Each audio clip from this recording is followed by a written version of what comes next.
Go.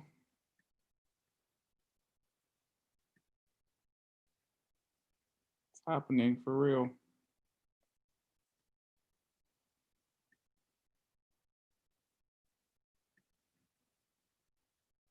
Go. Okay.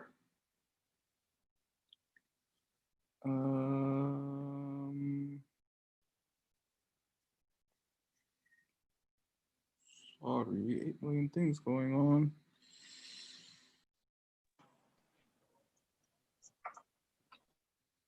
No.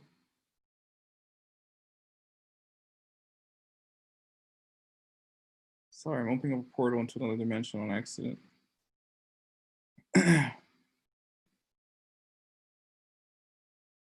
Mm-hmm.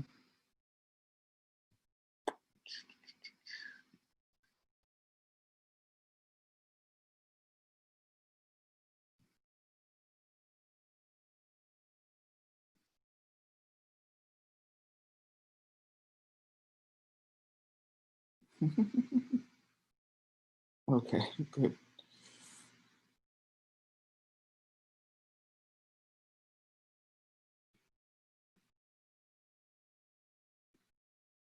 All right.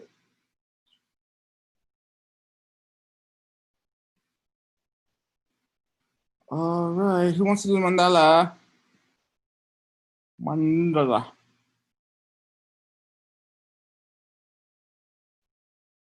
I'm gonna pick somebody. Sassy.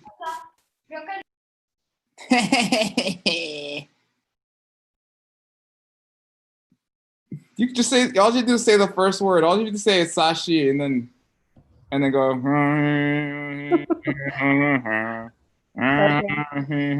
Okay. Okay. 3 times?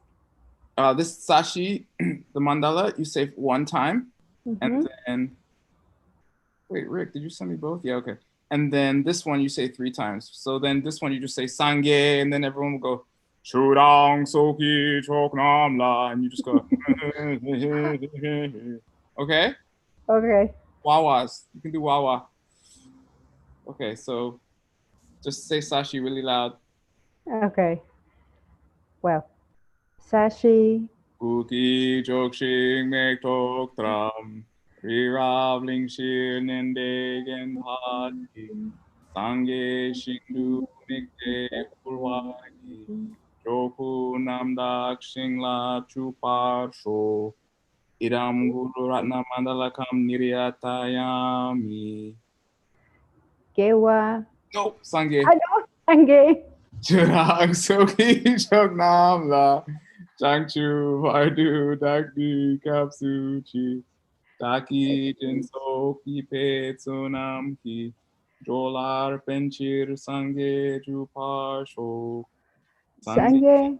Chudang Soki Choknam La, Changchu Bardu Dakni Kapsuchi, Taki Jinso Ki Pe Tsunam Ki, Jolar Penchir Sange Jupar Shok, Sange. Chudang Soki Choknam La, Changchu Bardu Dakni Kapsuchi, Taki Jinso Ki Pe Tsunam Ki, Jolar Penchir Sange Jupar Shok. Yay! Perfectly done, Sassy. Wow. Yeah, got hot, right? All right. So I think we might just do the homework the whole class because it's long and I want to make sure we finish it. So I was thinking maybe we do the homework and the notes together, and that way um, I just cover everything. I just want to miss anything. I don't want to run out of time. We have a tight schedule. Oh yeah, speaking of which, as if this class wasn't fast enough, I made a plan. I'm always making these plans to see how well they pan out for the rest of class and all the way to course 15. Okay, trying to finish all of them. Oh yeah, the quiz. Thanks, Raul. Yes, we'll do the quiz. Um, here's my plan for until the Medicine Buddha retreat that Geshe Michael's doing. To do it before the retreat, because that's when we hit the holidays. And if we hit the holidays and the retreat, then everything will get disrupted. Everyone will just start doing Feliz Navidad and forget about ACI until they have to recover from Nueve, Año Nuevo, you know? So I want to finish up to course 15 by the time the retreat starts. And to do that, I'll put it in the chat. We have to do a couple weekends, okay? I know how much you want to study logic on your weekend, but I'm gonna do it. I only need like one of you to come, okay? But you should come. I also put in review courses for the final now, so that I know we're going fast anyway, so I want to do a review. So you can just ask questions, and I'll put a review document together of all the quiz questions. Okay? So this is my proposal. I'll share it with ACI Mexico, Aldo and Pau and whoever else. And we'll make a final decision. But that's the idea. Copy and paste it in the chat. Tell me what you think. All right. De nada. Okay. Is it el examen or la examen? El examen, no? Whichever one it is, we're doing it now. Okay, so we're on number 4.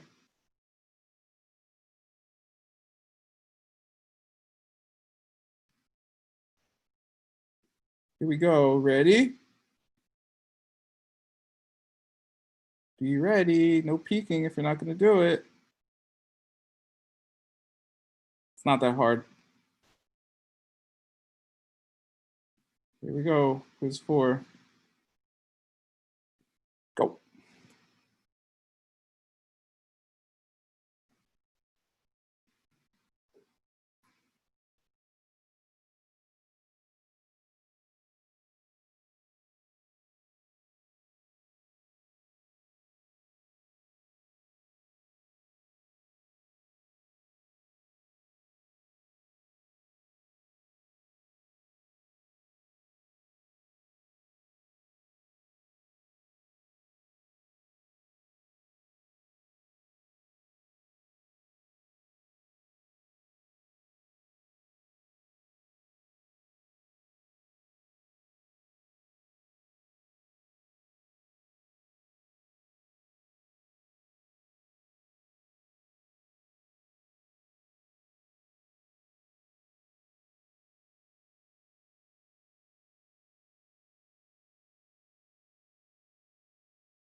Okay, how we doing?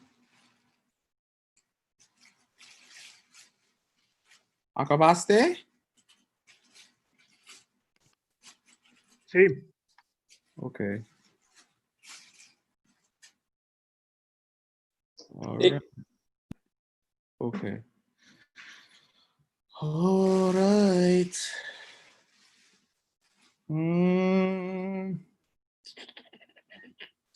Class 5. It's kind of long.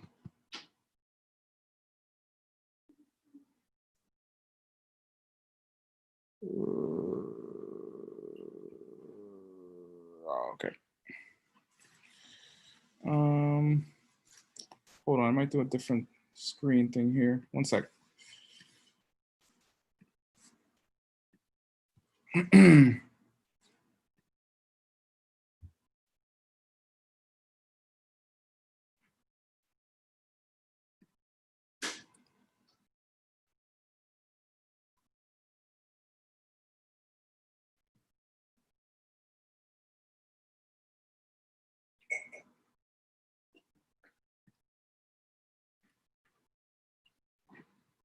All right. Okay. Any questions before we get started?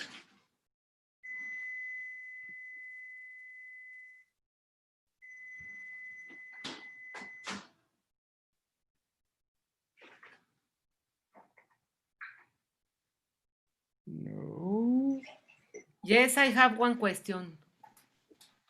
Can you hear Okay, me? yeah. Sí, ¿qué tal?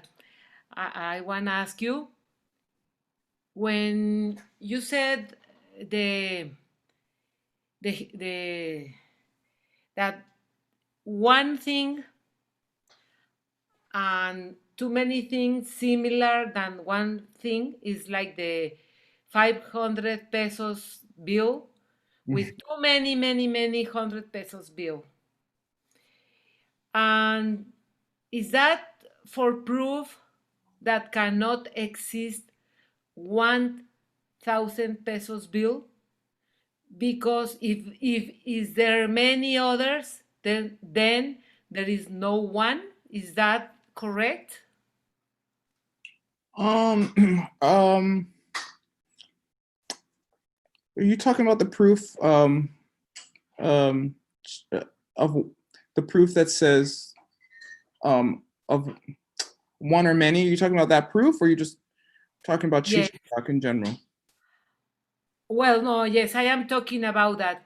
Do you use that proof the way I express it? And is for denial that things exist the way we think they are?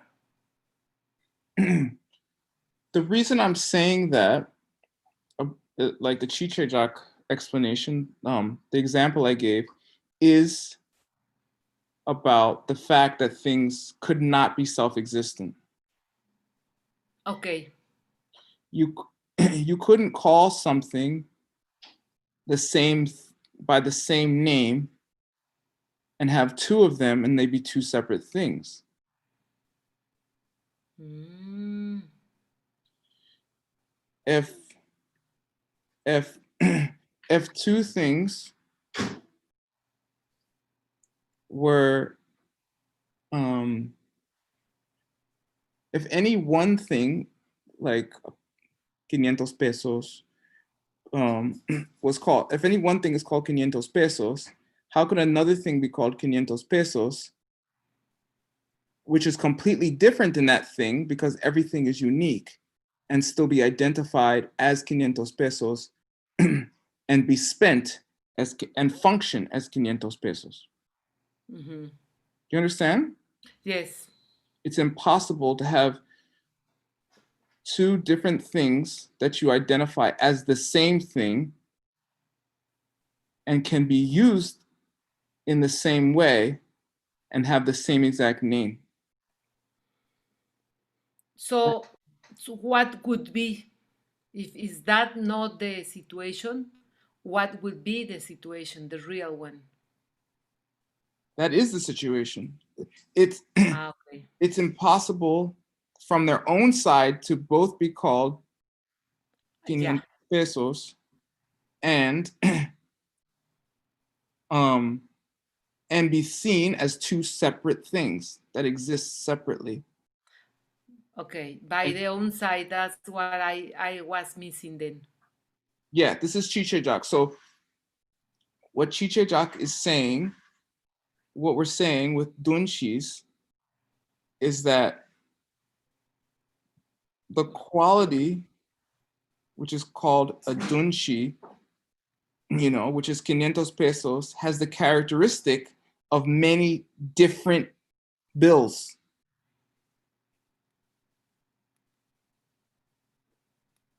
¿Entiendes? Sí, sí, gracias. So the only way that they all could be different things with the same name is if they were coming from your side.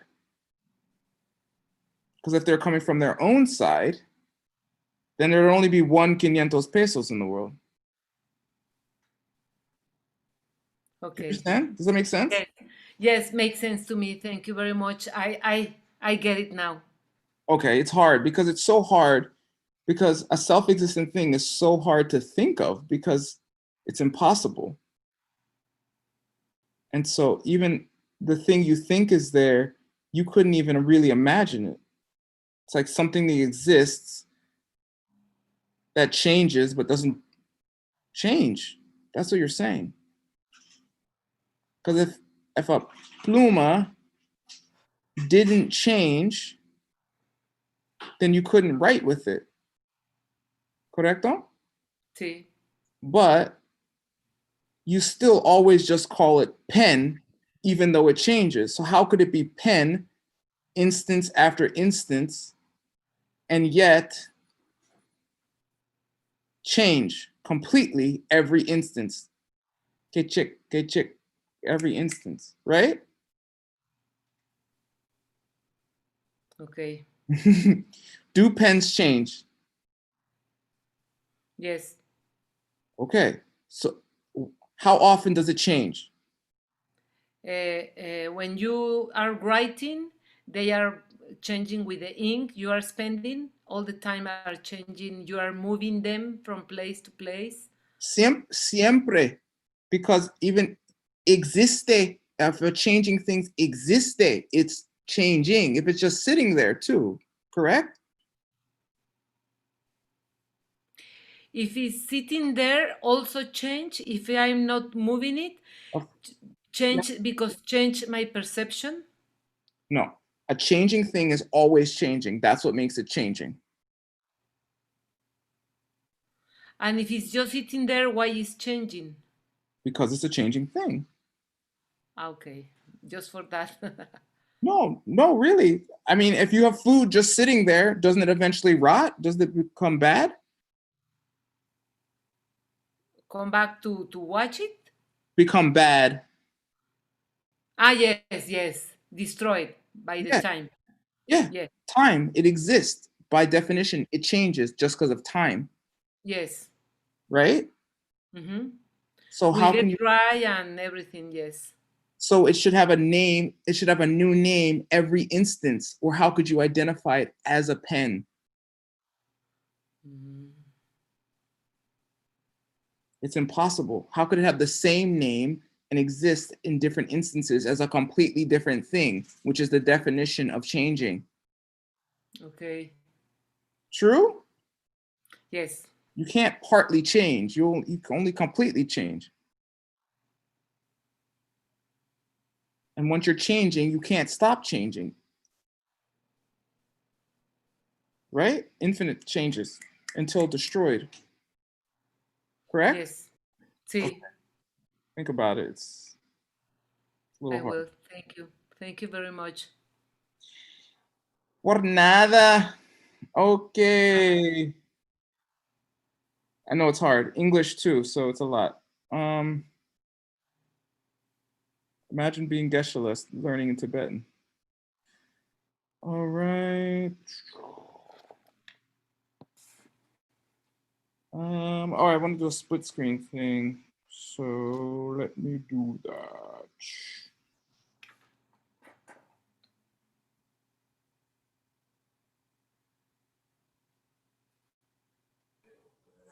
Sorry, word. Hasso is talking to you. Oh, what's he saying? Is he saying in the chat? People, it's having trouble with the transmission. Yeah. Can't hear the Spanish. Okay, let me see. Gracias. We have demons trying to stop the class. We're halfway through. They don't want it to finish. Somebody say Hail Marys, okay? Take out your rosary. Ya te escuchas, Juan. Ya te escuchas. Bueno, ¿Está bien? Ah, muy bien. Mejor. My song worked. My demon song worked.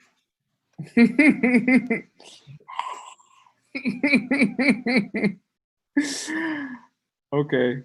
Tell me if it goes awry again, okay? If it messes up. Oh my God, we have 21 people in class. This is amazing. I didn't lose everyone. Only half the class I lost. That's pretty good. Okay. Oh yeah, where was I? I'm going to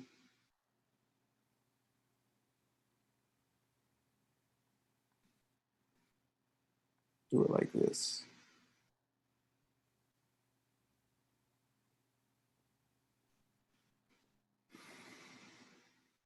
I'm gonna try to do everything. No, small. Make sure we get everything, because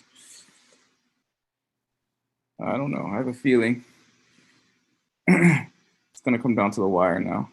Who's that? Rivas? Eva? Hola, Hola, ¿cómo estás? bien. Gusto verte. Don't say anything else in Spanish. That's all the Spanish I know, okay? Okay. Okay, here we go. So everybody say tema. Tema. Tema. Tema. Tema. Okay, now say pramana. Wait, no, sorry, that's wrong. Pramana. Pramana. Pramana. Pramana. Okay, yeah, they mean the same thing. Tema is Tibetan and pramana is Sanskrit. For the Tibetan nerds, of which there's like 2, I guess, te means to measure in Tibetan, okay? And the ma, the ma in pramana also means to measure. It comes into English as meter. So in Espanol, meter. Metro. Metro? Mm-hmm. Okay, yeah, meter. Yeah, exactly. So yeah, to measure, or meter, that's to measure, right? Medir. Medir. Parámetro. Okay, yeah, all those words. Even human, the measuring one, or like mind, all those words, the measuring instrument comes from Sanskrit. Manas, the ma means to measure. Okay, now you know more than you wanted to know. Okay. So tema, the definition is a valid perception. So Aldo, I think class 1 or 2 asked this Subudi style question. What's the difference between valid perception and correct perception? Which is a very famous question. And you have to say valid perception because it's real to you. That's what it means. Like you're on Zoom right now. You're validly seeing yourself on Zoom. You know, it functions as Zoom. You can hear me. You can learn course 13. All that is validly happening. Is it a correct perception in the sense of Prasangika's view on emptiness? No, right? You see me coming from from my own side when if you like my jokes, they're coming from me. If you don't like my jokes, they're coming from you. Okay, that's Geshe Michael's joke. I stole it. We're supposed to steal our llama's material, okay? But yeah, no, it's all coming this way, okay? Even my horrible jokes, even the things you don't understand in class. So that's a valid perception. And how many of those do we have a day? About 64.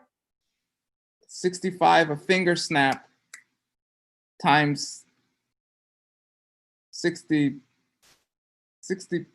times 60 seconds times 60 minutes times 24 hours, right? It's some number. I've done it before. You can do it if you feel like it. But basically,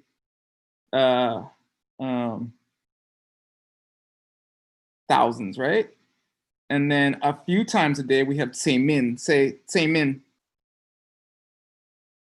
Min in Tibetan means like not or is not or something. Meaning a couple times a day you think you see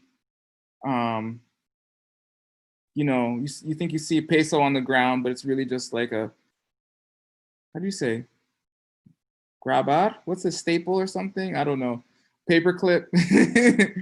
Or you think you see someone you know out of the corner of your eye, but it's really just some random person on the street. Okay, that's seimin. You think you validly see something, and it's not. And then if you get drunk or take drugs or something, things you see on drugs that aren't really there, that's considered seimin. Okay, if you hallucinate something, or if you're wandering in the desert and you think you see water, but it's really just a mirage. Okay, like that. Okay, cool. So, okay, so here. So I'm gonna go back and forth with the homework here to make sure I cover everything. So question 1, give the definition of object and 2 other terms that are synonymous to object. Okay, an object is anything which is apprehended by a valid perception. Okay. Can you give a synonym of apprehended, please, word? See,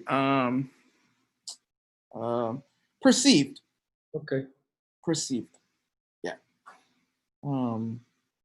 With your eyes, you know, estar. With your ears, oír. With your nose, huelar. I don't know.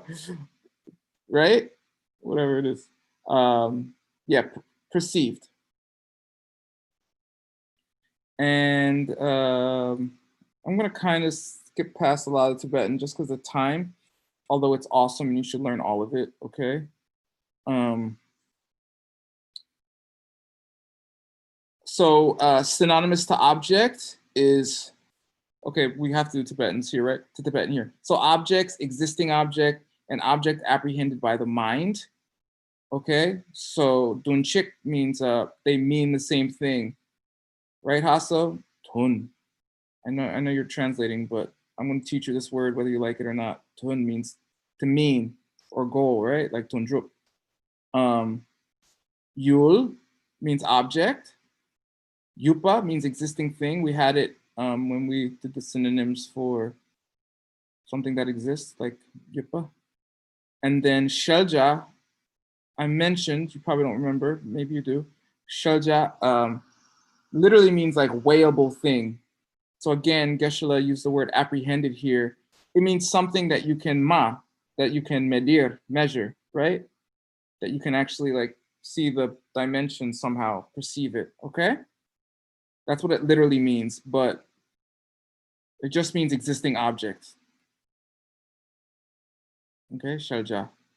So, I mean, it's kind of hard in English or Spanish because they all just sound like the same thing.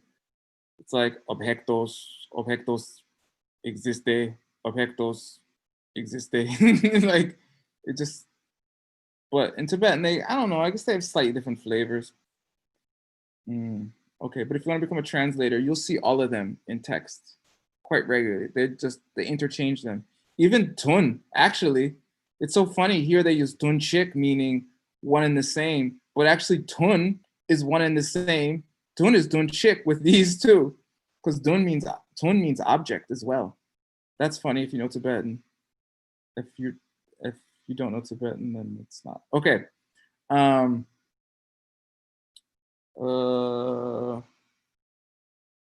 So that's all that. Maybe this class will go fast. I don't know. Give 2 broad definitions of all objects of the mind. Excuse me, divisions, not definitions. Okay, those that are working things. Okay, what's working thing the same as? Give me one. I think we've had 4 synonyms, maybe 3, I don't know. Give me a synonym now in any language. Changing thing. Yay! Okay, Aldo saved you guys, all right? Rivas, you were about to say that, right? The same, yeah. Okay. Yeah, we had last class, cause, result, working thing, changing thing. They're all basically the same thing, okay? If you want to be a good debater, you have to learn words like basically, mostly, okay, mainly. So then if Aldo starts to argue with you, you say, hey, I said basically, man. I didn't say exactly, okay? Basically. So working things, which are basically the opposite of unchanging things here, right? So those are things that the mind can perceive. Oh yeah, I have to do that. So in Tibetan, as well as Sanskrit, not in English, right? In English, we say subjects and objects. But in Tibetan, they say yul, which means object again. And they say yul chen. And yul chen literally means that which is holding an object or possesses an object. So this chen, which is not spelled this way in the Tibetan, this is just the pronunciation. In Tibetan is chana chen, C-A-N. It means subject, the thing that is holding an object. So it's in the word in Tibetan. In Sanskrit, it's desha and deshin, I think. Meaning, desha means place or object, like Bangladesh, the place of the Bangals, right? Anyway, we don't care about that.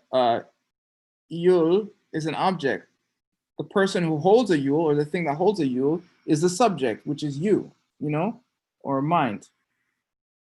Okay? So that's cool. Geshe loves talking about that. He talks about that pretty much anytime he brings up this subject.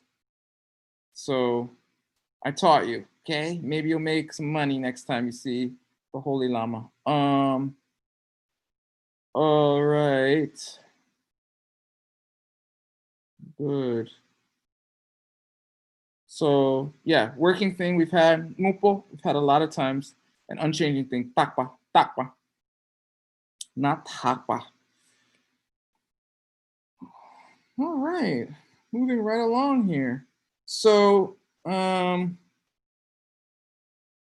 working thing, which is what in Tibetan?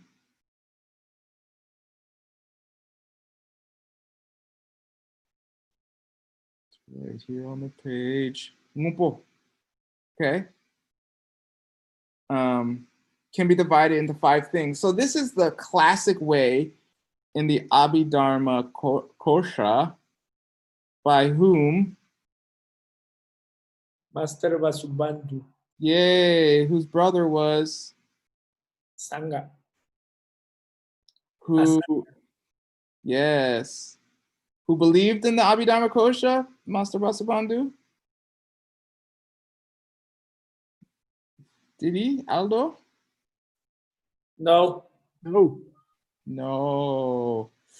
He's just writing it so he didn't have to cut his own tongue out. Okay? Those were his options.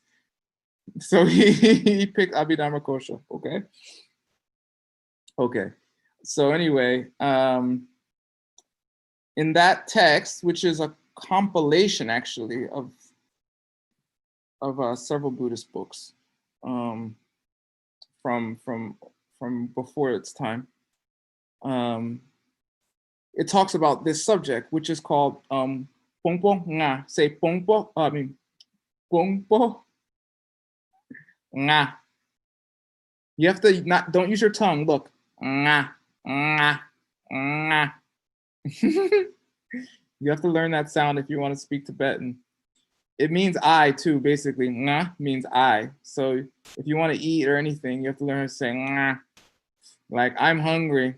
Nga chogo toge do. Nga I'm thirsty. Nga kak kongi do. Okay?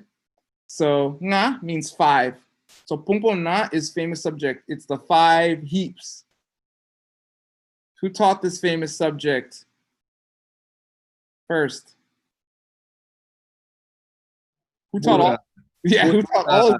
Who taught all this first? This is the Buddha's first teaching. Okay, and they say, I think the Buddha said, the smartest students, this is the only teaching they needed. If they got this one, they saw emptiness directly right after. Okay, that means I'm very, very slow. Been studying ACI 10 years. I haven't seen anything. I've seen some things, just not anything like that. Anyway, this is the first teaching. Pongpo nga. Pongpo means heaps, which sounds weird in English. It sounds weird in Tibetan, and it sounds weird in Sanskrit. Sanskrit, it's skanda. In Espanol, ¿cómo se dice heaps? There's a big debate, but it's been translated as agregados. No, that's But bad. I think the best translation I've thought of personally is acumulados. No, that's bad. No. They actually explained it that when you sweep, like you're sweeping the street, and Yeah. then you make this pile of Yeah. like, leaves. Yeah. I was That- going to say that. I was going to say like a pile of trash. What do you call a pile of trash? Montón. That's what you should call it. Montones, los 5 montones. Yeah, that's what you should call it. But it's kind of informal, the I word. said I put cúmulos. Then it's like kind of the same, but like more. A little nicer. Yeah, cúmulo. It's something like you acumulas, like Aldo is Yeah, saying. accumulate. No, those are too scholarly. This is the whole point of heaps. It sounds horrible in every language. It's supposed to sound like bad. You don't heap anything good in English except money. You could have heaps of money, I guess. Okay. So, If you were narco, would you have montones de dinero? sí. Yeah, that's what you want. So heap in English is a word that sounds like not scholarly, like a bit slangish. It sounds slangish. It sounds weird. It's uncomfortable. So Yeah. in that case, I think monton will be the most appropriate. Yeah, because if I said the accumulations, the 5 accumulations, that would sound like I would just came out of like Harvard or something. People are like, what? What are you talking about? Or the 5 aggregates, right? No. So it could be montones de partes de una persona. Los 5 montones. Yeah, it is partes, but you don't want to say that. It's supposed to sound awkward and not explain it. Like if you said to someone in Guadalajara, okay, let's talk about the 5 heaps. If you're on the corner of Buenos Aires and Ruben Darío, and you said, oh, the 5 heaps, and they would point at the corner where all that trash is, right? Right? Don't they put the trash on the corner there? Sí. Yeah. They would be like, oh, yeah, there's the 5 montones. Okay, you figure it out. Anyway, so these are the 5 parts of a person. And And so this is how we classically divide working things. There's other ways to divide working things in Buddhism, in Tibetan, but this is the simplest way. Okay. So the first heap, the first monton is of physical matter. Okay, that's all the physical stuff in the world.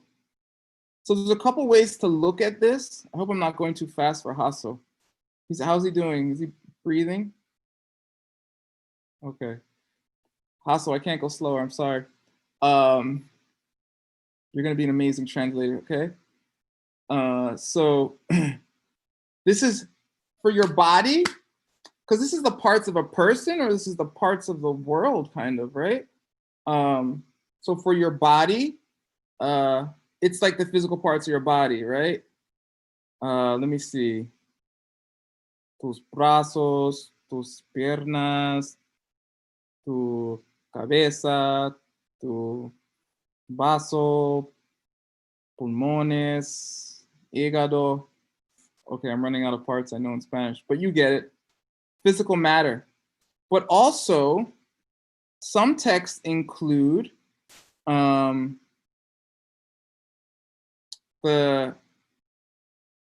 also like all physical things in the world, right?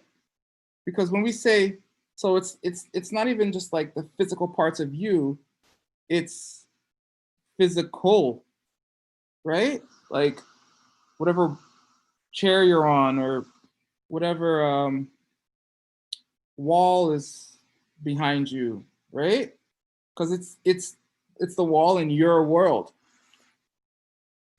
So I don't know, you got to decide. I like the broader definition because then it's really easy to talk about the emptiness of the heaps and then be talking about the emptiness of everything, right? So I use that. Okay, next is the heap of feeling. Which, I don't know, doesn't need too much explanation. It's all your feelings. And the Tibetan is very literal, okay? Suk is just physical. Okay, I mean, if you want to know, which you probably don't, but I'll explain it anyway. Suk can also mean like visible form, like the thing your eye sees. But here it means like physicality. Or watch, Yinghui. Hi, teacher. 다시 들래. Kerang kusuk depo yimpe. Ngayon na kusutepoyin. Ah, okay. Suk tun di karere. What does suk mean? Sup, Sukpo?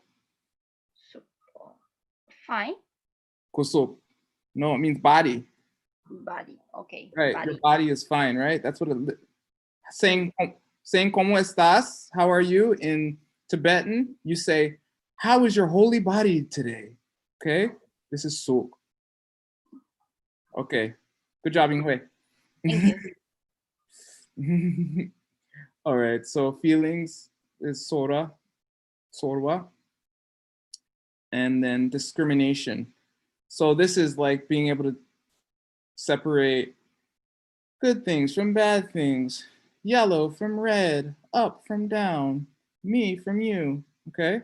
These are two famous mental functions, feeling and discrimination, dushe.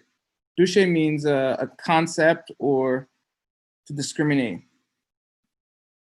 Okay, anybody, except Hassel, I'm sorry, Hassel, you can't make money when you're translating. $20. Why, of all the mental functions, are feeling and discrimination separated? And to make their own heaps.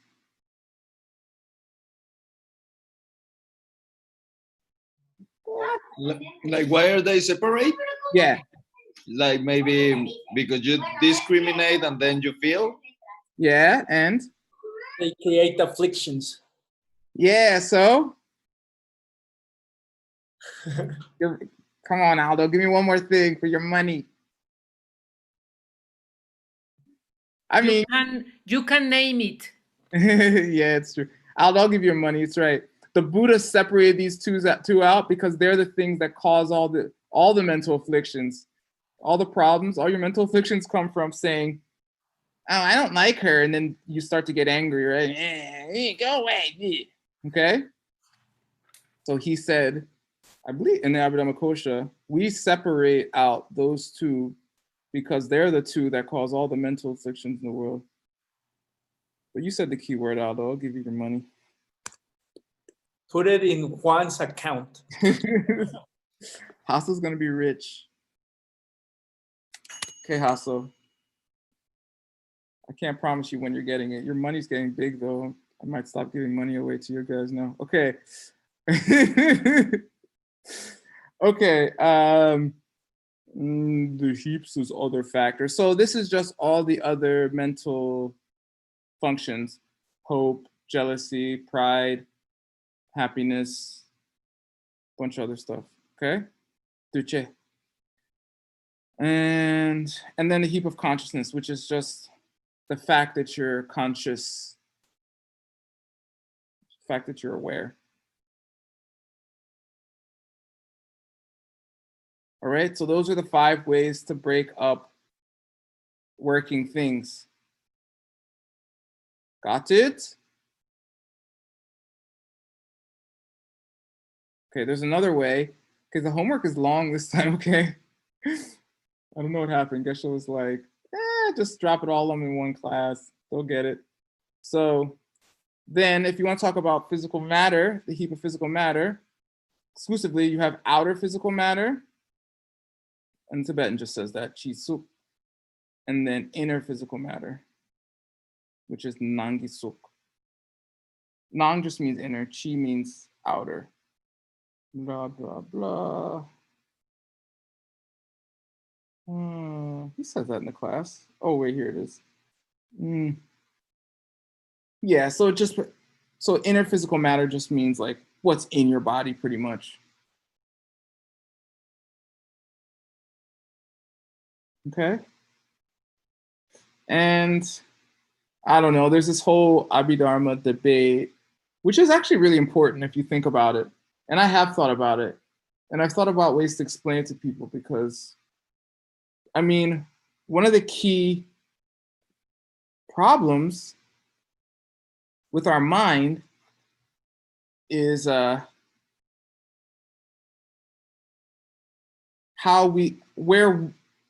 I stops and Aldo begins. Okay? Where I stop and Aldo begins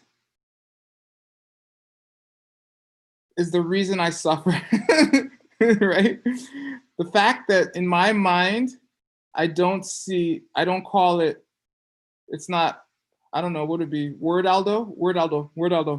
I don't see me and Aldo as the same being,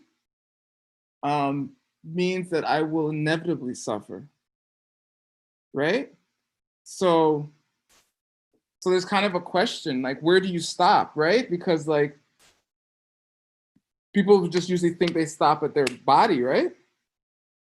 But it doesn't really make sense because if I cut off, well, yeah. Well, we'll just go to hair. We go to hair. Usually people think where they can feel, right? I can feel my hand. That's my hand, okay? I can't feel Aldo's hand right now, so that's not my hand. That's Aldo's hand. True? People usually say something like that. You have to like nod or something. At least act like you're listening. Okay, Alejandra, thanks. But then what about your hair? Can you feel your hair? I mean, if I pull on it, you'll feel your head. But if I cut your hair in the middle of the night, you won't wake up. But you'll be mad in the morning. I mean, Aldo won't. But neither me.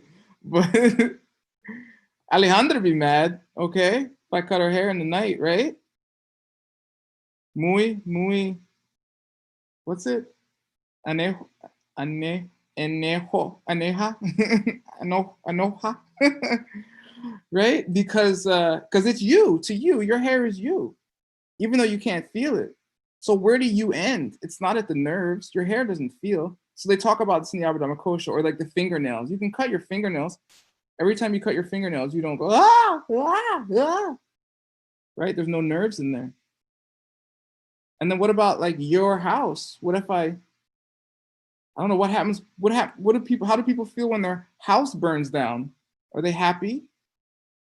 Or when their stuff gets stolen?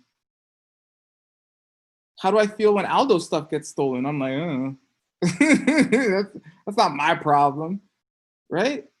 Okay, so that's the whole thing about outer form. Where do I stop and where do other people begin? And what does Master Shantideva say?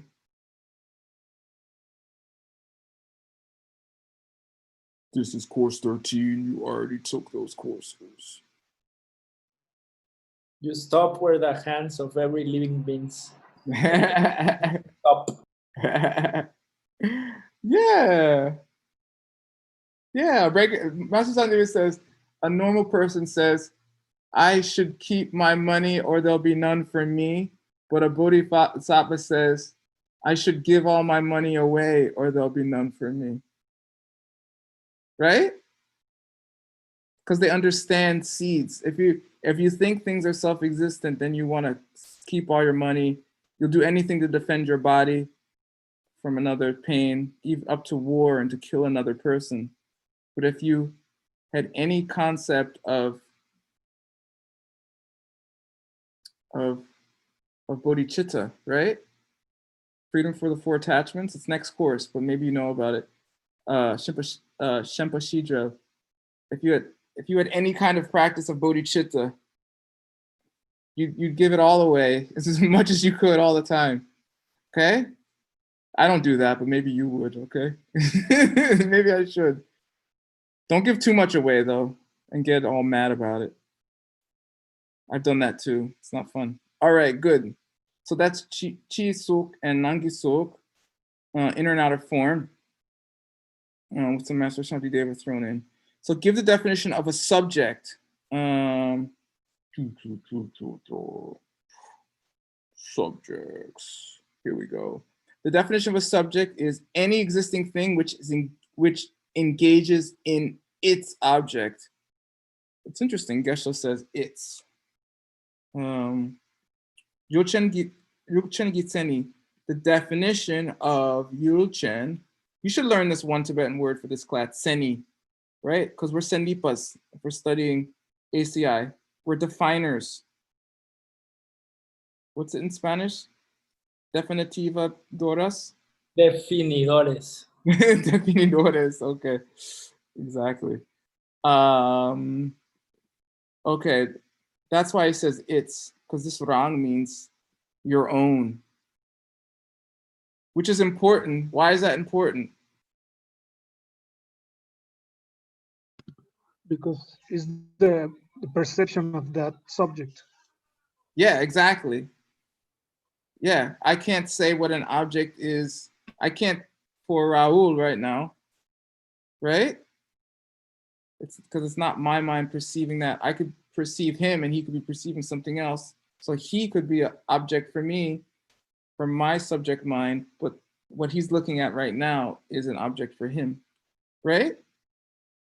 Okay, so that is important. I don't know, Tibetan is a language of yak herders and like nomads, right? But for some reason, I don't know, maybe it's my seeds, right? But the Tibetan very often is much easier to understand. Once you know Tibetan, obviously, it's very simple and it's very direct and it's very clear. So I don't know why, but it's like this kind of amazing language for Dharma. Okay, so Rang just means it's mine. Okay. Well, So can I ask you a question?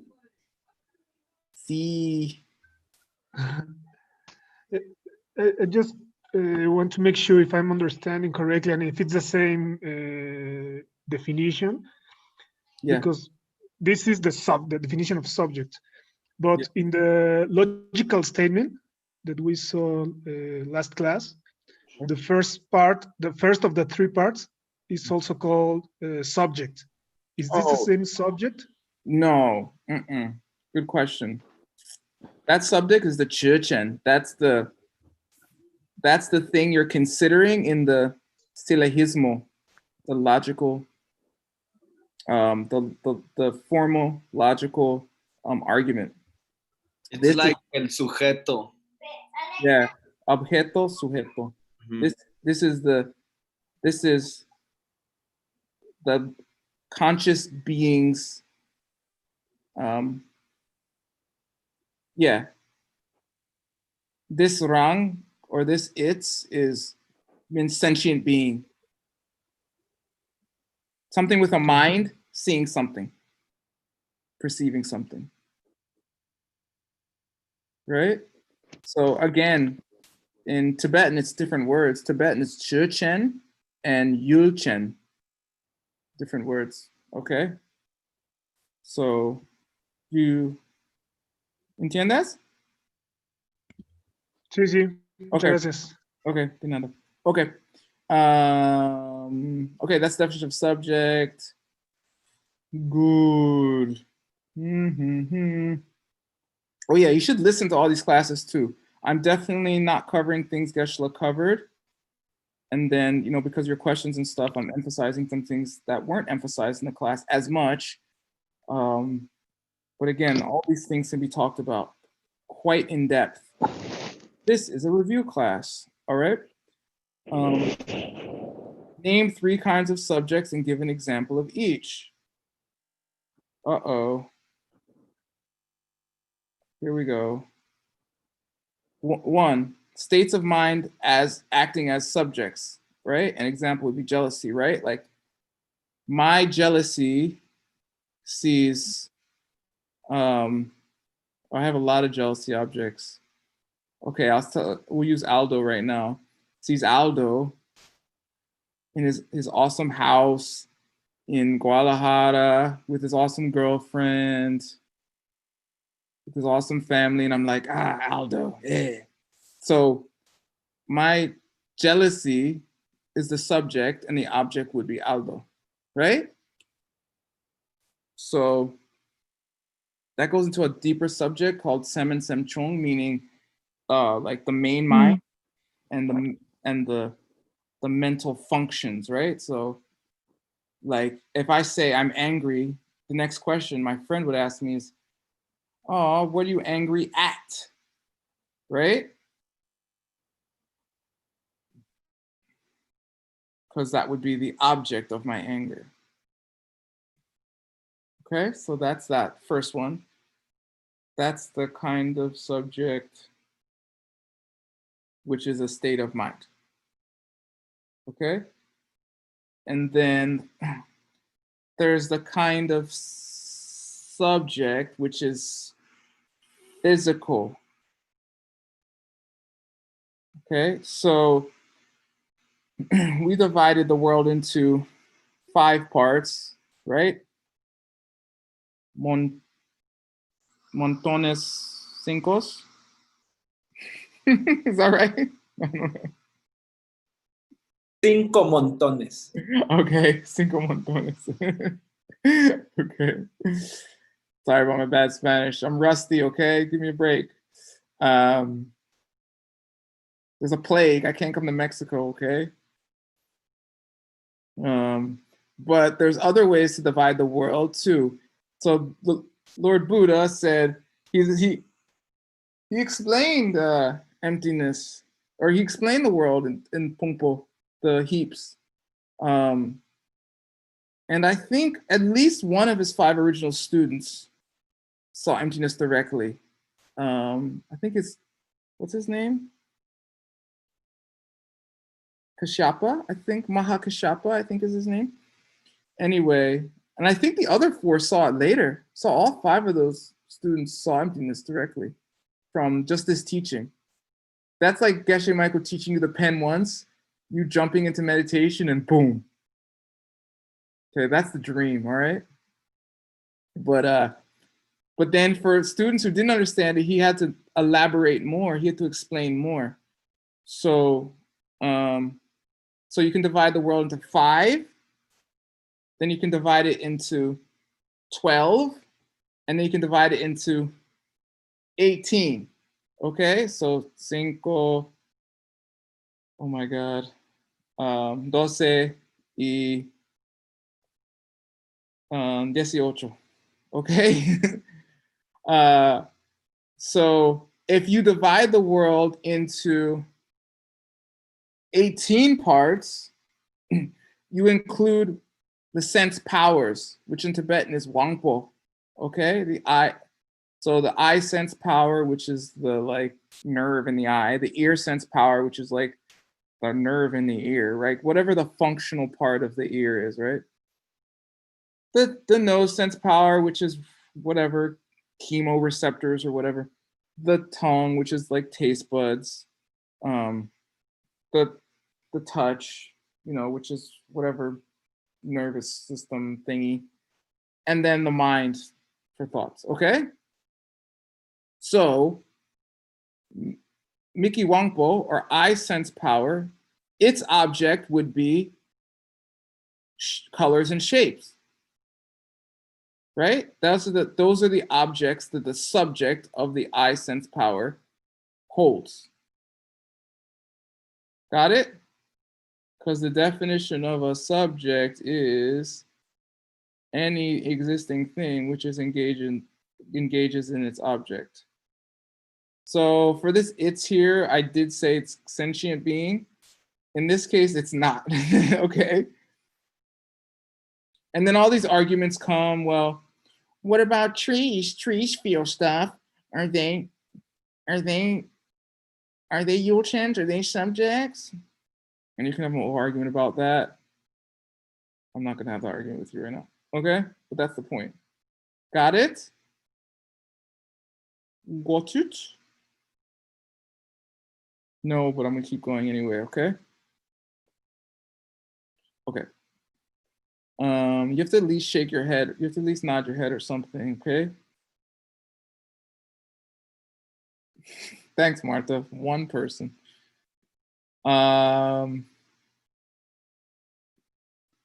Okay, and there's things which are neither mind nor matter and are acting as subjects, okay?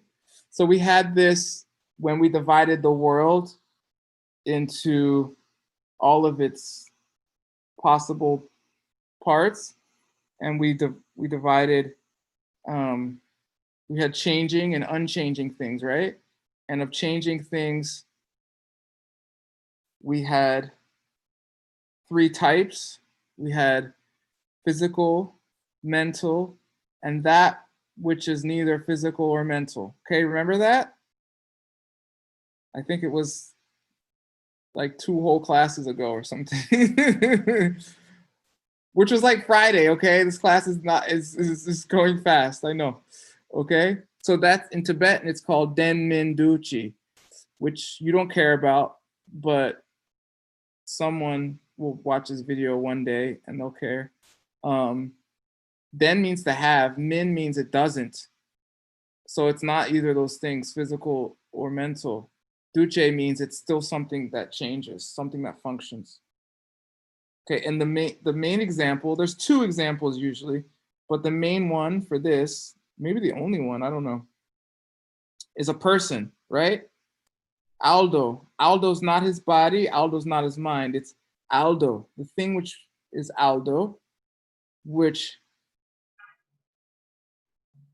is a changing thing which exists, which is neither physical or mental. Okay?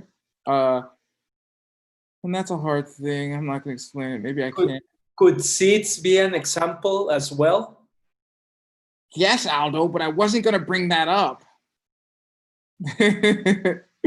Seeds are an example. It's a very famous example of a Denmenduchi because it solves the problem of seeds having to change in the mind, right? Because otherwise the seed would have to change with the mind. And that's a problem. That's a long debate. Okay. Another example is perros. Perros are also denmenduchis. Right, Martha?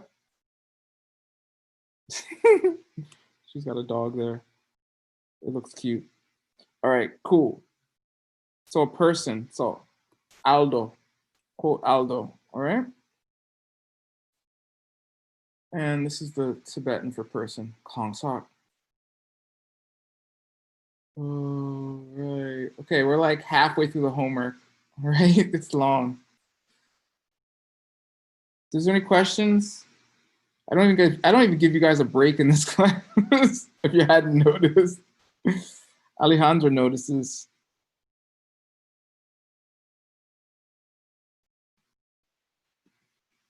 No questions? All right, I'm gonna keep going. If you need to drink water or go pee or something, do it. Aldo's going. The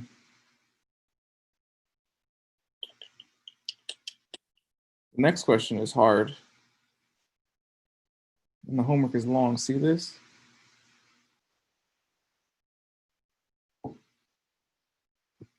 Okay, Aldo went to the bathroom. We'll give him a second. Okay, did everybody look at the schedule I proposed for the next 6 weeks of more ACI than you ever could fit in your mind in that amount of time?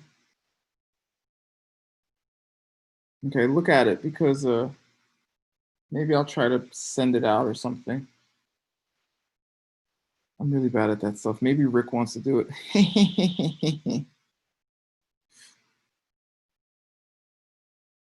Okay, I'm gonna start, Aldo.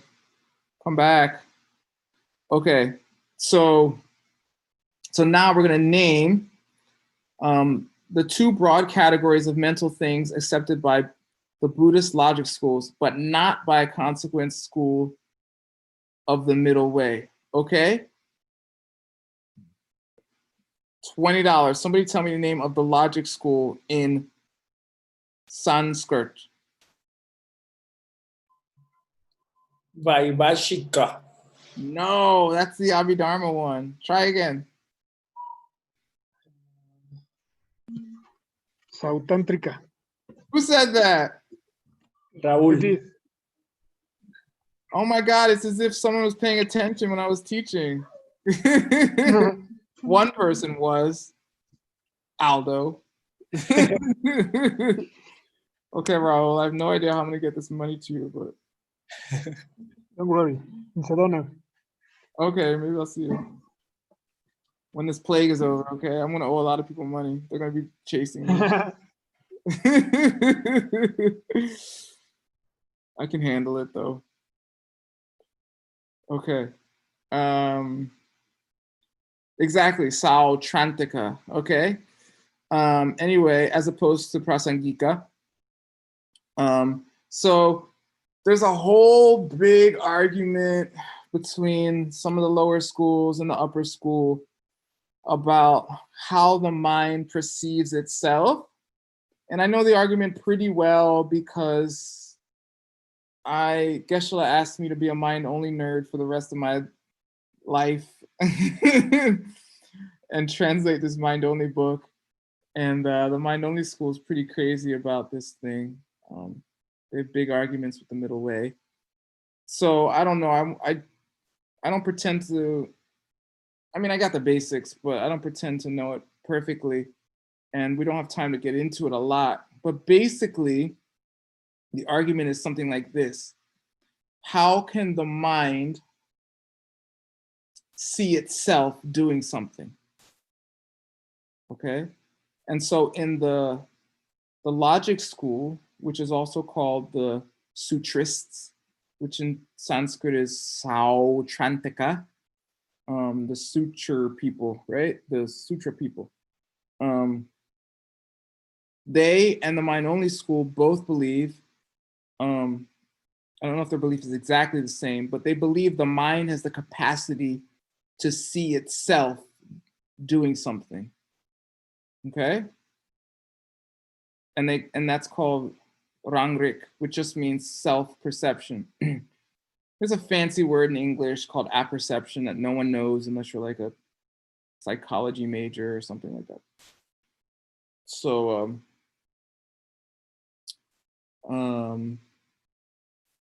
so yeah, so mental things are aware of themselves. And then Prasangika is like, that's impossible.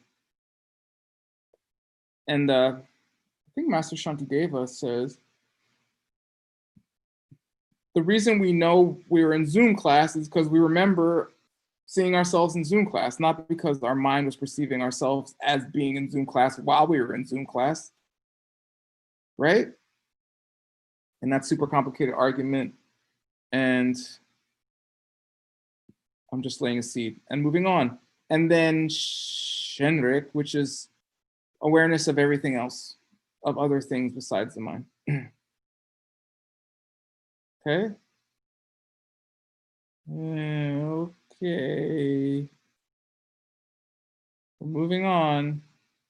Time is ticking. We're only halfway through the homework. Name the 2 broad categories of mental things that are aware of other things. Okay, I mentioned this, forgetting it was in the homework or not knowing. Mind and mental functions, right? So mind here, I guess, is sorsem, which is main mind, which is like your consciousness. And mental function is semchong, which is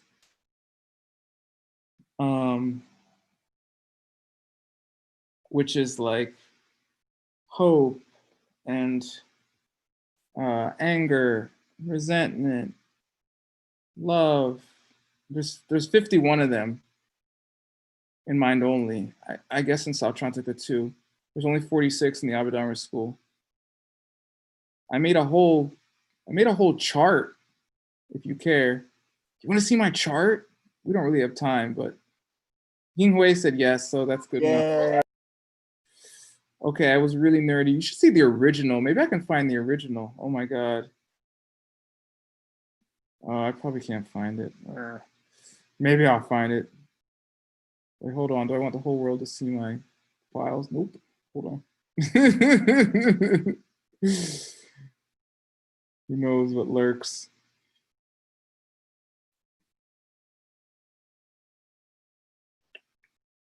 Look at my chart because it's awesome. It was really fun to make. Ooh.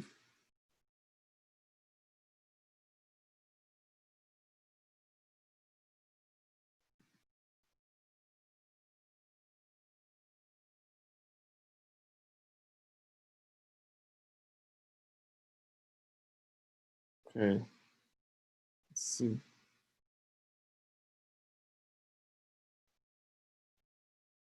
Sorry, Microsoft Word. Nope.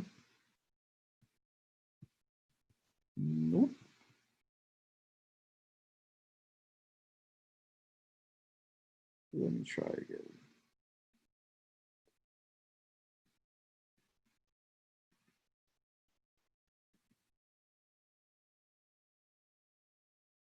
It takes too long, I'll stop. Okay, don't worry.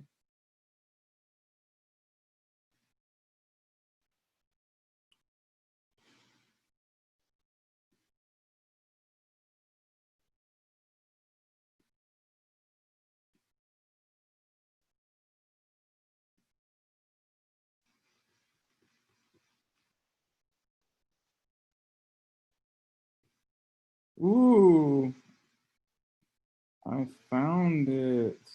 I think it's the whole thing too. No, it's not. I have no idea what that thing is. Okay. Anyway, we'll do this one.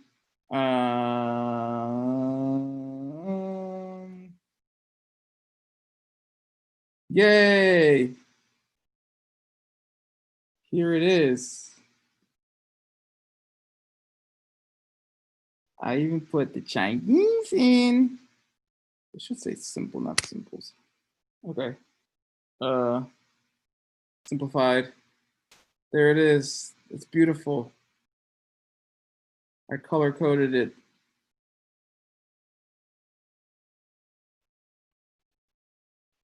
These are the 51 mental functions. Okay, if you cared. Doubt, ignorance, pride. These ones are famous. Those are the 6 root mental afflictions. Here's the 20. It's pretty cool. Okay. There it is. Copyrighted, okay? Don't steal my chart. Don't even think about it. Can you send it to us? No. If you share it with us, we don't have to steal it. It's in the back of my recent. If I was going to share it with you, I might as well just share. Remember Shantideva? Yeah, of course. Where am I going to share it? In the chat?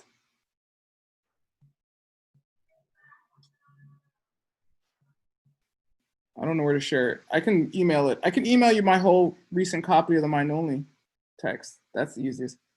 Aldo, I'm going to send it to you, and then you're going to send it to. You're going to send it to everybody, okay? Okay. I'll just send you my most recent top copy of my text, all right? Yep. Okay. And we're back to our regular scheduled program.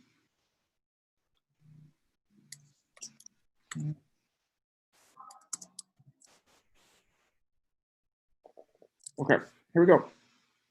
So those are the 51. I just showed you all of them really fast. You can pause the video or something if you want to look at them. All right. So yeah, according to the Buddhist school, how many mental functions are there? How many, according to Lodge's school, how many are there? According to Abhidharma, how many are there? Okay. So this 51, I think only Abhidharma says there's 46, and I think every other school says there's 51. Me and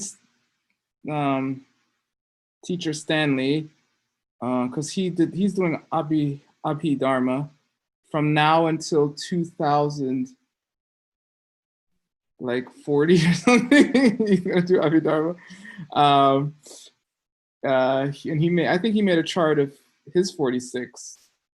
So we've compared ours and stuff. They are different. Okay.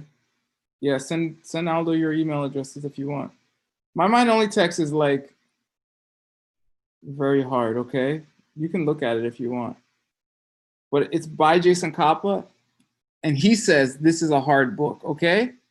And if you've ever read any Jason Kappa, if he says it's hard, you're basically, in English, we say you're screwed, okay?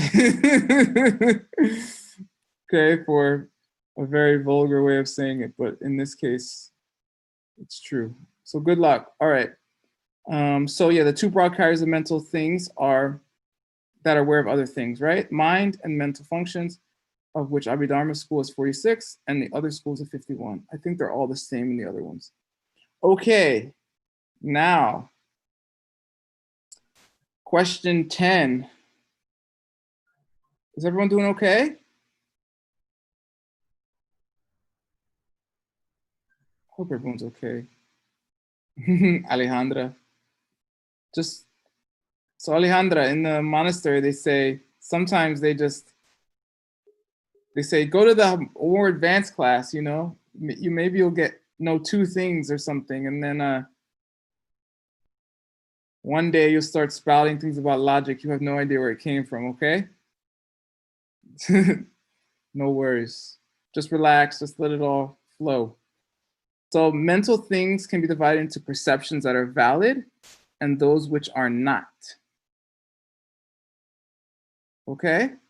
Give the definition of a valid perception according to Buddhist logic schools. So this is not the definition according to Prasangika. Which one is it? Now I'm forgetting. Prasangika. That's how Geshe says it. Prasangika. Yeah, prasangika is the wrong way. I think. Oh no, forget about that. Anyway, they say sardumiluirikpa, very famous, fresh and unmistaken. All right. Fresh means, in this case, not a memory. And unmistaken means not thinking your boyfriend is texting a girl on the phone because you're jealous when actually he's ordering you flowers or something. Okay, that's the same min. He must be texting her. I know it. Arrgh. Give me your phone. What? Rosas para mí. Okay? Like that, or whatever. Or being muy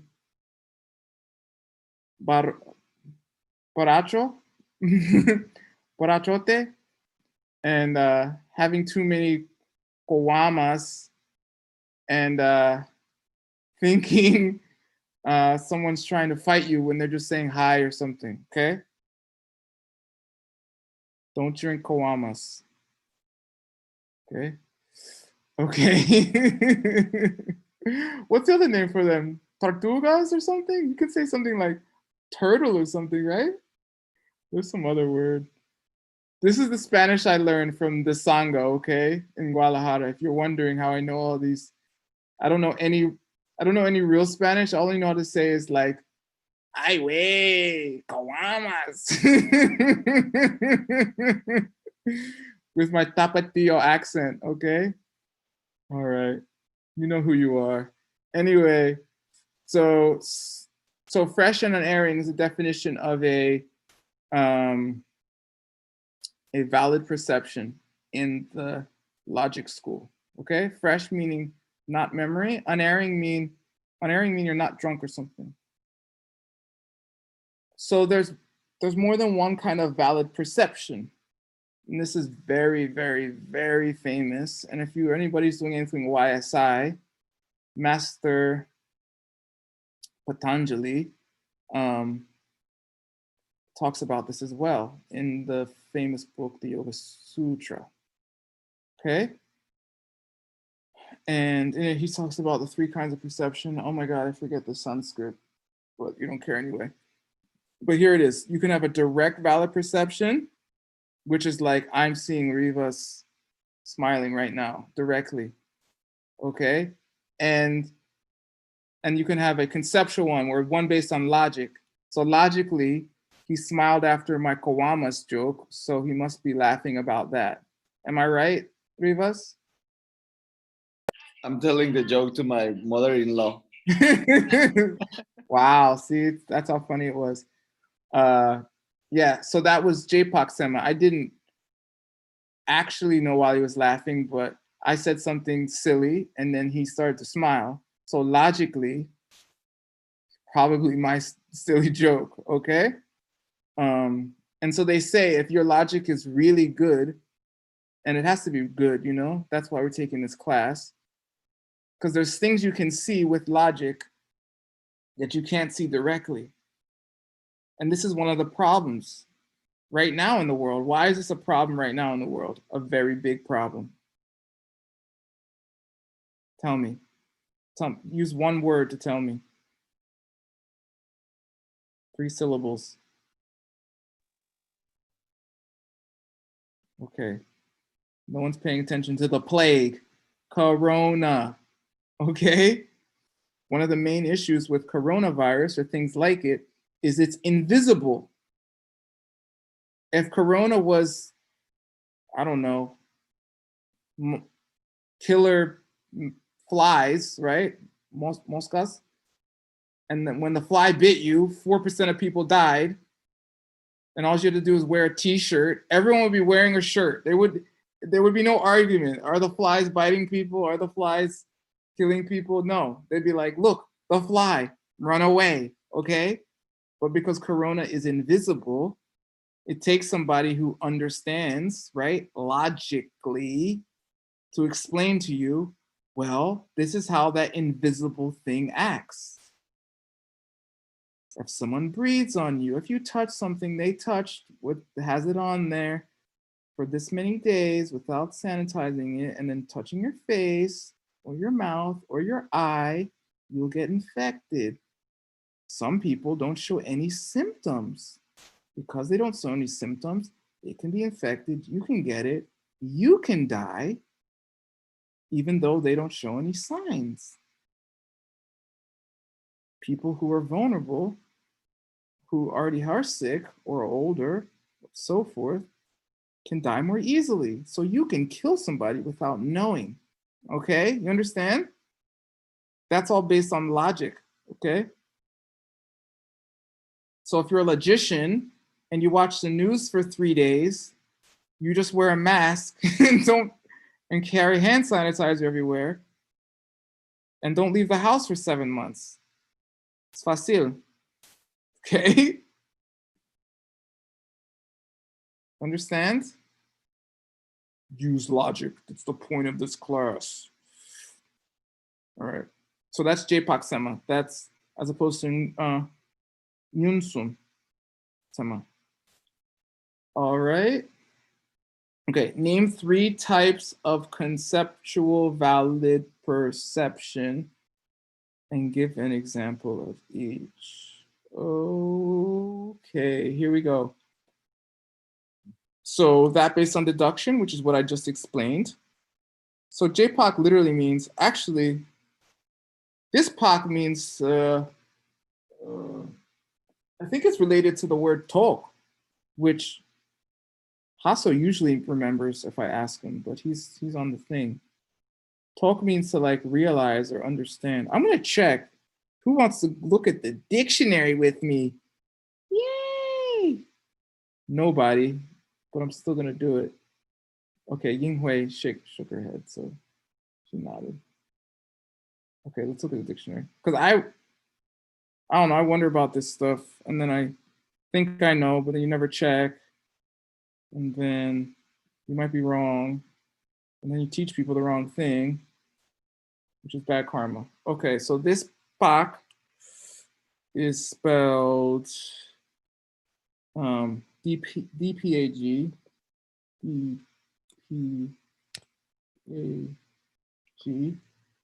And in this dictionary, if you put a bar before it, it takes you right to the thing, but it's not that one. Pakchen. This one doesn't have an S on it. Paktu Mepa. But there it is. You see this? Yinghui? Liang, right? Wu Liang. Yes. Immeasurable. Paktu Mepa cannot be measured, cannot be estimated, right?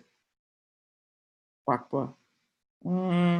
Yeah, here it is. It's the same as Pokpa. Hold on. We're gonna get to the bottom of this, whether you like it or not. I know you probably don't like it. Yeah, here it is. No, it's not talk. Yeah, kokir. Kokir, obvious things, jelwa, that can be measured. But it's defined as tokparjepa, things that can be known or realized. Right? Yes. And that's it. But Geshe told me it's related to some other word, poke. I forget. Okay, that's good enough. I'll try to remember for next nuts turn. Okay, good. And if you're wondering why I keep adding in Tibetan and stuff, it's because like in every group of like 23 students, there's like 2 people who have seeds for Tibetan that they don't know. And they're like, I'll never learn Tibetan. And then 2 years later, they're translators, okay? So maybe that's you, and my annoying digressions in Tibetan will wake that up, okay?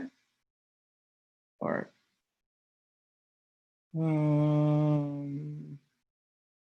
Cool.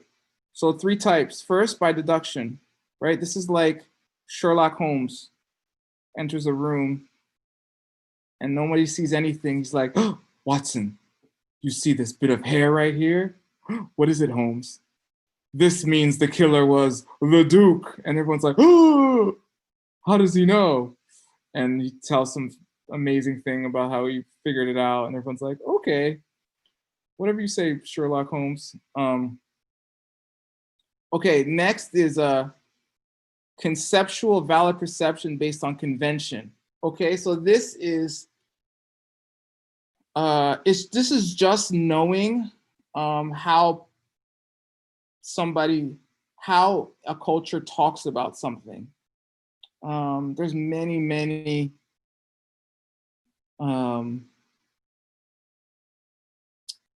there's many like slang words in Spanish, right? Mexican Spanish is what I know, that have nothing to do with its meaning, right? If someone calls you a cabron, it has nothing to do with goats, chivas, okay? Cabras. If someone says a huevo, it doesn't mean, it has nothing to do with eggs, okay?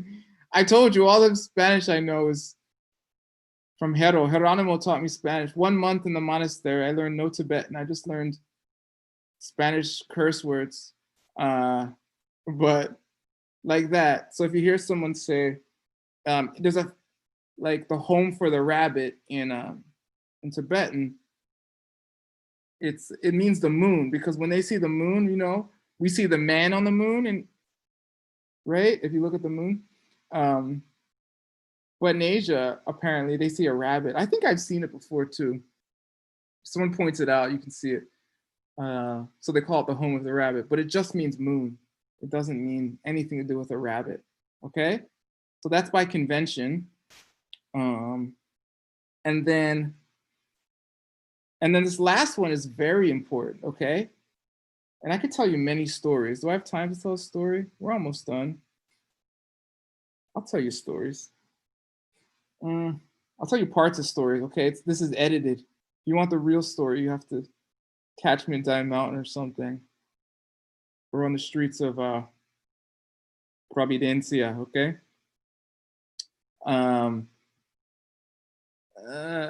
So I have a teacher. I'm a Qigong doctor. I don't know if you know what that is, but I'm a Chinese medicine doctor of energy work, okay? So that's weird already, but it's okay. I'm a weird person. So I have a teacher who's been doing that work for like, I think that's since the 70s or something, okay?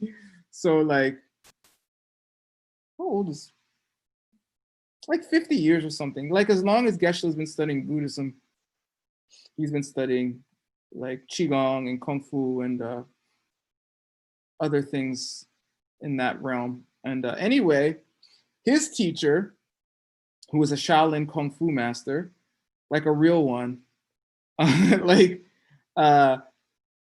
would tell him all these things that would happen when he got good at Qigong. And there's many fantastical stories. Like if you meditate a lot, you will be able to do amazing things with your mind, okay? And in this kind of Buddhism, they don't talk about it much, but they do say that. They say if you meditate a lot, you will have different mental abilities, okay? So to get good at Qigong, you have to meditate quite a bit, actually. The more you meditate, the better you are at Qigong, pretty much. Anyway, so my teacher is a very skeptical person in a good way. Like, you know, he doesn't believe things just because someone tells him. And his teacher would tell him these amazing things about what would happen to him if he kept practicing. And he said his favorite mantra was, nah-uh, nah-uh, which means in English, American English, like, I don't believe you, that's not true. Anyway, they all happened to him and much, much more. And when I met him, I was already studying Qigong and Kung Fu and Tai Chi and other things for many years. And so certain things he would say, I'd be like, oh, I experienced that already. And other things he would say, I would say, oh, I've never experienced that. And then a year later, he would talk about it again. And within that year, it would have happened to me. So I was like, you know what? Let me just stop thinking everything he says is going to happen to me eventually. Let me just stop thinking anything but that, because everything that does happen to me, he keeps mentioning. So I bet it's just all true. And so you have to reach a point with teachers or authorities, also with books. If you read, I was obsessed with some of these books for a long time. The Tao Te Ching is a famous Chinese book. Yoga Sutras is a famous Indian text. I was obsessed with these books. I would read them. I didn't necessarily have a teacher, but I would read them over and over. And then, you know, certain parts of the book happened to me. And after a while, I was like, you know what? Master Patanjali knows what he's talking about. All of this is true. Enough, I've confirmed enough to believe it all. And that's what this last one is. Okay? And by the way, I've never seen things directly. I don't know anything. I'm an idiot. Okay? But some cool stuff has happened to me in my life. All right? This last one is called JPOC, conceptual valid perception by belief. By believing that someone knows what they're talking about. When Geshe Michael Roach, Holy Geshe Michael tells you, you can see emptiness directly, and then you'll meet Buddhas, and then you'll have the 4 Arya truths, and then you'll be one of the 3 jewels, and then you'll have 3 cessations, one for doubt, one for the intellectual belief in emptiness, one for ever thinking that certain kinds of austerities can help you when they can't. Sorry, Hasso, I know I'm going fast. You believe him. You're like, you know, everything else Geshe Michael says is true. And Geshe Michael seems to succeed at everything he does. I bet if I do what he does in my way, these things will happen to me. Okay? And if you can reach that point with a good teacher, especially a teacher you see as a perfect teacher, right? Then you can practice the secret teachings and you can become enlightened in one life. And if you don't do that, it's very hard. It's maybe impossible. I don't know. You have to have some angel whispering in your ear. Okay, if you're like me, you're too stubborn to get enlightened in one life. Because you're like, nah. That's your fault, Victor.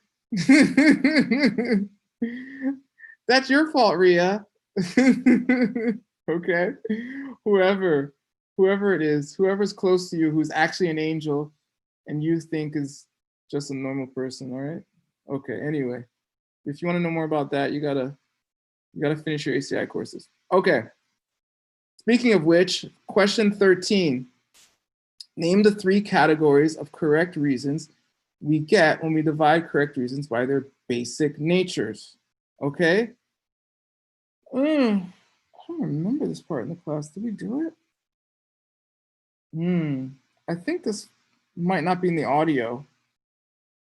Unless I fell asleep. I'm pretty sure it's not. Okay, those 3 are, just to finish the homework, correct reason which involves a result, a correct reason which involves a nature. He does say this. No, excuse me, I'm wrong. It's not in the notes. He does, oh, here it is. I'm totally wrong. It's right here. It is in class. And a correct reason which involves an absence. Okay? So the famous one for this is, it talks about if you see smoke, then there's fire, right? I thought of one recently too, which is very interesting. If you see a really good student or someone who's really good at anything, even if you don't know anything about them, by logic, you can say they had a really good teacher. It's I don't know. Apparently Jimi Hendrix taught himself guitar. I don't know, but maybe 99%. Even though he taught himself guitar, he would listen to all these blues, you know, and then he picked it up. So you could call those people who play the blues his teachers, maybe. Okay. Anyway, so that's a correct reason which involves a result. And then a correct reason which involves a nature. Apparently we're going to do this in class 6. I forgot any good examples of this. So just write it down for now. And then we'll fill in the blanks hopefully next class. And then a correct reason which involves an absence. And this is very important because this can help you to understand emptiness. Right? It's not that you're not enlightened, it's that you're not enlightened. Got it? This is an absence. Are you? Hold on. Who looks the sleepiest? Rivas looks too engaged. I'm not gonna pick on him.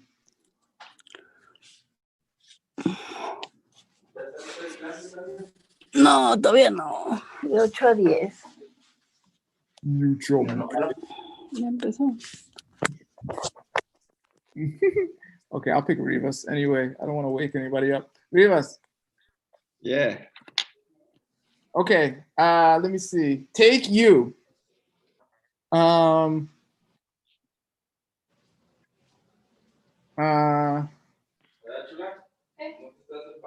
Take Rivas. He's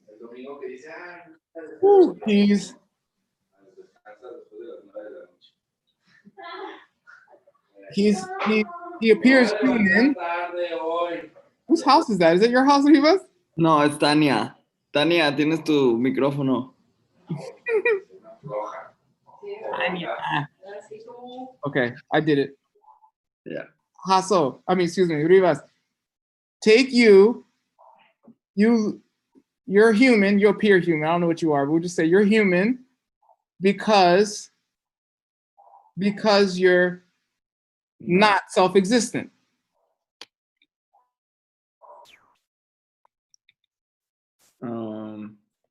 Right? Yeah, that's an absence. Yeah. Okay, right, all right. So if I say, but listen to this. What's the difference? Take Rivas, he's human because he's empty. Right? Mm-hmm. Same thing, right? Yeah. Okay. Maybe that's the one of nature, like No, this is by absence. We're on the last one. Yeah, but now that you're saying that I'm empty, is that an absence too? Oh yeah. Yeah, that's the whole thing. La vacuidad. Right? Vacío, like lack of. But then take Rivas. He could be a tantric deity, right, to himself.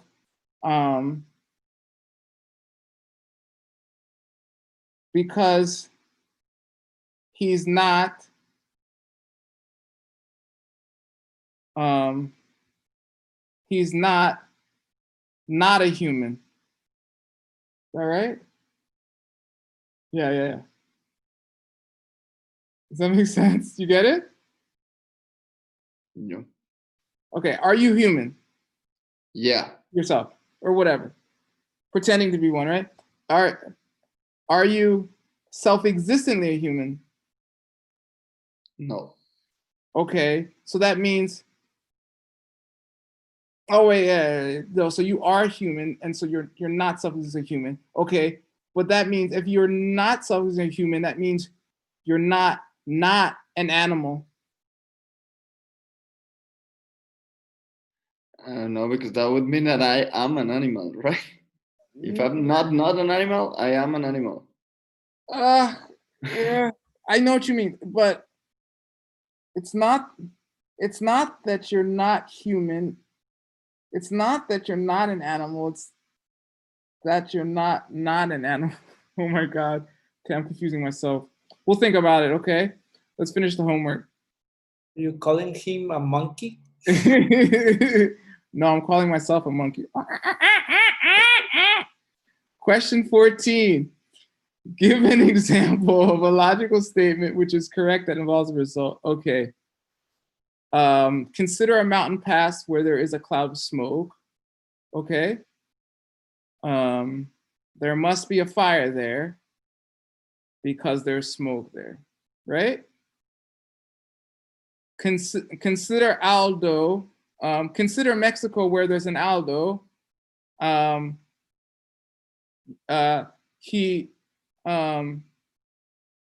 must have had a teacher because he's such a good student.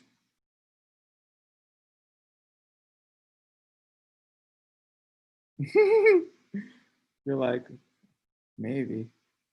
Think about it. Okay, I finished just in time.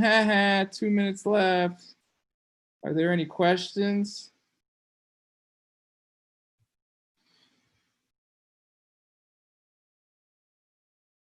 Oh, that's a long one.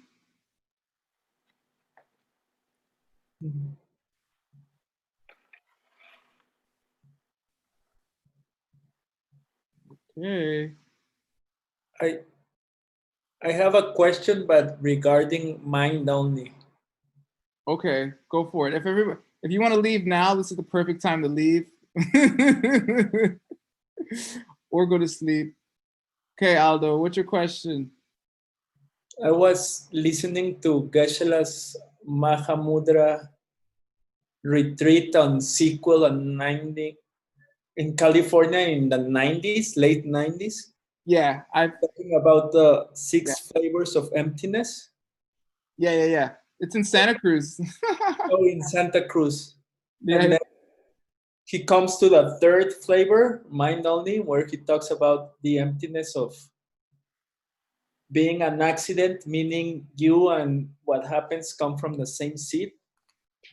Oh, okay, Aldo, Hasso has to leave right at 10, so you might have to translate as we go after that, okay? Okay. Okay, go on. Yeah, you come from the same seed. You and the thing you're seeing comes from the same seed, right? Uh-huh. Yep. That's the gotcha, no? That you come from a separate seed than what you see or what happens. Yeah, the impossible object for that emptiness in the mind only school would be that your perception of an object comes from a separate seed than the object itself. Yeah. But then he says that the mind only believes that you and the object are self-existent. But I can't conciliate the idea that you come from the same seed, but therefore you are self-existent. Do you understand my question? Yeah, I understand it perfectly. You know why I understand it perfectly? Okay, let me translate it, okay? Okay, go ahead. Pero mi pregunta es de la escuela solamente, que le hacía Word y le decía que estaba escuchando una clase de Geshe Michael de Mahamudra. Ya la tradujo Juan. Ah, okay. Juan's still here. He said he has to leave like now. Okay. But Juan, yeah. Translating. Yeah. Juan, tell us when you leave, so if Aldo needs to translate or somebody else, they can do it, please. Gracias. Okay. I could open my mind-only text again. You don't want me to, though. This is what we're studying in my mind-only text right now. And you don't want the whole story because it's long and it's boring. And I don't want the seeds to be bored in Buddhist class, okay? But basically, the mind-only school believes there's another consciousness, there are 2 others, but the one we're going to talk about is called foundation consciousness.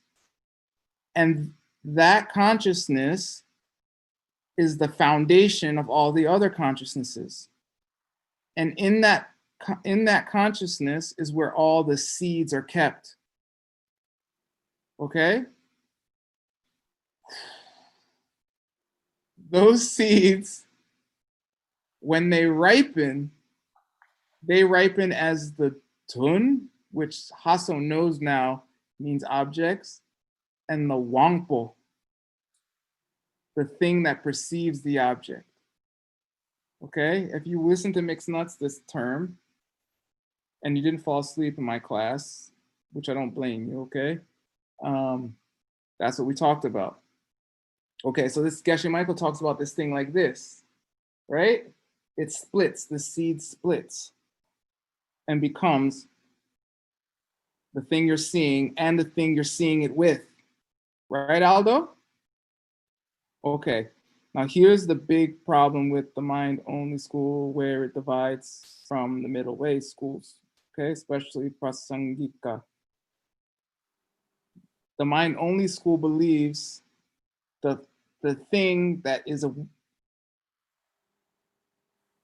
doing the whole process, which is called the foundation consciousness, is self-existent. Right? So the seeds themselves are seeds which split as seeing a thing and the thing which sees it, and that's one thing to the mind-onlyers. But the kunshi itself is self-existent. And so the whole thing is marred, destroyed, or impurified, I don't know, by self-existence because of that. Woo! Geshe Michael asked that question of his teacher, Geshe Tupten Rinchen. Actually, there's a big story about that, but you don't care. Any other questions? Thank you, Word. De nada, Sabudi.